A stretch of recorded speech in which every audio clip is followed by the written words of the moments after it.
بسم اللہ الرحمن الرحیم۔ ابتدا ہے رب جلیل کے اس بابرکت نام سے جو دلوں کے بھید بہتر جانتا ہے۔ اپنے میزبان رانا ظفر فانی اور ویر جی ٹی وی کی ساری ٹیم کا سلام قبول کیجئے۔ ناظرین، آج ایک ایسا سچ آپ تک پہنچانا ہے جس نے مجھے بہت تکلیف دی، بہت دکھی کیا۔ میں چاہتا ہوں کہ ان بہنوں کا میسج آپ تک پہنچے۔ ناظرین، صبح میں اپنے کالم کی تیاری کر رہا تھا اور میں کچھ لکھ رہا تھا تو میرے دروازے پر دستک ہوئی۔ کچھ خواتین میرے گھر پر آئیں اور میری بیوی کو کہنے لگیں کہ ہمیں رانا صاحب سے ملاقات کرنی ہے۔ وہ میرے کمرے میں آئیں، بیٹھیں اور حسب معمول جس طرح کوئی مہمان گھر پر آتا ہے، میں نے ان سے پوچھا، میری بہن، میں آپ کی کیا خدمت کر سکتا ہوں؟ تو ایک خاتون نے کچھ دلیری کر کے، کچھ جرأت کر کے بولنا سٹارٹ کیا، اور وہ 5-8 عورتیں جو میرے پاس بیٹھی ہوئی تھیں وہ ان کی سرپرستی کر رہی تھیں۔ اس عورت نے مجھے ایک جملہ بولا، بھائی جان، آپ پریس ٹی وی والے ہیں، شاید آپ کے توسط سے میرا پیغام وزیر اعظم اور اس کی کابینہ تک پہنچ جائے، میرا میسج ان تک پہنچائیے۔ میں ہلکا سا مسکرایا اور میں نے کہا، میری بہن، آپ حکم کیجئے، میری جتنی ویلیو ہے، جتنا میرا فرض ہے، میں ادا کروں گا، میسج پہنچانے کی کوشش کروں گا، بتائیے۔ تو ناظرین، اس کی ٹوٹی ہوئی آواز سے ایک جملہ نکلا کہ پچھلے 3 مہینوں سے میرے خاوند کو کوئی کام نہیں ملا۔ ہم سفید پوش اور عزت دار لوگ ہیں۔ اب مجھے یہ بتائیے بھائی کہ اگر میرا خاوند کمائے گا نہیں تو ہم کھائیں گے کہاں سے؟ مہنگائی نے ان کی کمر توڑ دی ہے۔ جو چیز ہماری دسترس میں تھی وہ ہم سے دور ہوتی جا رہی ہے۔ ہم پہلے ہی دال روٹی اور سبزی کھانے والے لوگ تھے، اب لگتا ہے کہ سبزی اور دال بھی ہم سے دور ہو گئی ہے۔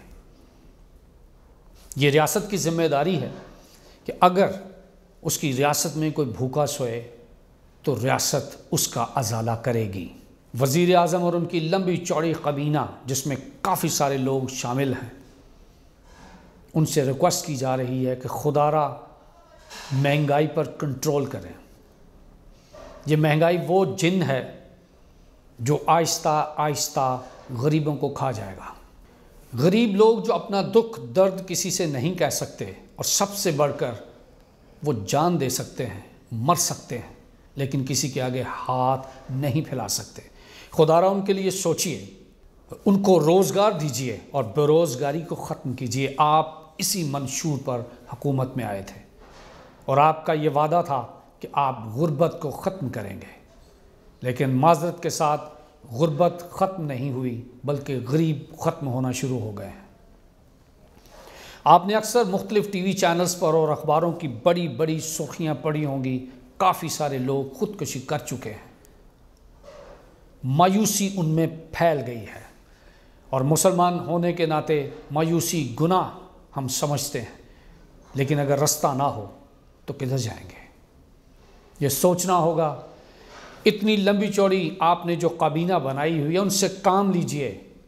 2.5 سال سے زیادہ کا وقت ہو چکا ہے مگر پروگریس ابھی بھی زیرو ہے۔ اس زیرو کو ختم کیجئے تاکہ پبلک میں زندہ رہنے کا جذبہ آئے۔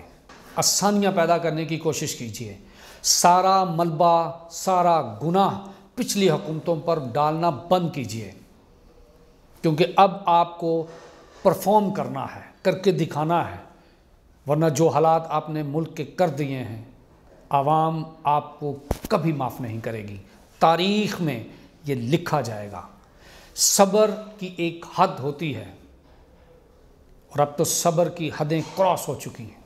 ان لوگوں کو جا کر دیکھیے جو ایک وقت کی روٹی کو ترس رہے ہیں۔ خدا را الزام الزام الزام لگانے کی اس عادت کو ختم کیجئے اور کام کام کام کرنے کی عادت کو اپنائیے۔ ان لوگوں میں جن کے دلوں میں آپ کے لیے نفرت بھری جا رہی ہے یا مایوسی پیدا ہو رہی ہے، ان کو بتائیے ان کے لیے آسانیاں پیدا کیجیے، ان کو کہیے کہ بہت جلد ہم، اور ایک ٹائم فریم رکھیے۔ آپ نے 2 3 4 مہینے 6 مہینے 7 نہیں 2.5 سال زندگی کے گزار دیے ہیں اور کچھ نہیں کیا۔ تحریک انصاف کرنے سے قاصر ہے اور ابھی تک کوئی انصاف نہیں ہوا، صرف اپوزیشن اور آپ کی جنگ جاری ہے۔ اس جنگ کو بند کیجیے اور عوام کے لیے کچھ کیجیے۔ ناظرین، یہ وہ خواتین کا ایک میسج تھا جو میں نے اپنے ویر جی ٹی وی کے پینل سے حکومت وقت تک پہنچانے کی ایک چھوٹی سی کوشش کی ہے۔ امید کرتا ہوں کہ پاکستان کا وزیر اعظم اور اس کی کابینہ اپنی عوام کے لیے سر جوڑے گی اور فوراً سے پہلے ان کو ریلیف دینے کے بارے میں سوچے گی اور کام کرے گی۔ یہی وقت کی ضرورت ہے اور یہی انصاف ہے۔ اپنے میزبان رانا ظفر فانی کو اجازت دیجیے اس دعا کے ساتھ کہ ہمارا وزیر اعظم اور اس کی ساری کابینہ اپنی عوام کے لیے سر جوڑے گی اور حقیقت میں ان کو ریلیف دینے میں کامیاب ہو جائے گی۔ انشاءاللہ۔ خدا حافظ۔